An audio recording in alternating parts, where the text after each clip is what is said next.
I'm asked from time to time, how big does my pension fund need to be?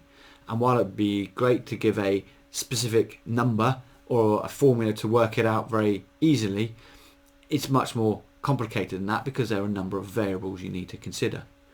The biggest variable is what the cost of your lifestyle and retirement is going to be. The bigger your lifestyle costs, naturally the bigger the pension fund you need to have to support it.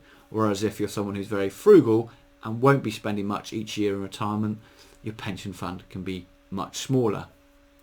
You also need to think about other income that you're going to have in retirement. It might be that you're going to have a defined benefit pension income from previous employment coming in, which will reduce your overall income need from your pension. You'll also have some state pension in all probability, as may your husband, wife or partner.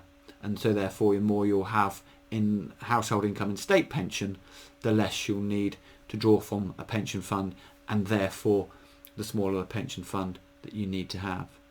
How much risk you're willing to take with a pension fund in retirement also has a bearing.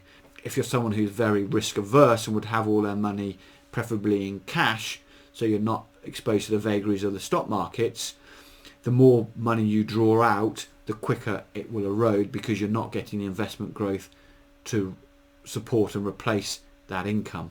In that situation, an annuity might be a better option for you, and therefore the pension fund that you need to provide an income will depend on that expenditure that you need and you want to have in retirement.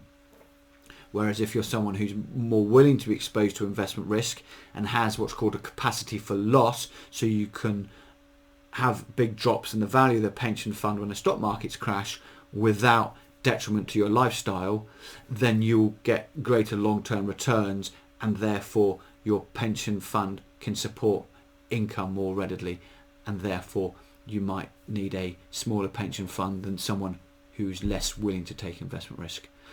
So there's lots of different factors, lots of different variables involved, which will all influence how big your pension fund needs to be.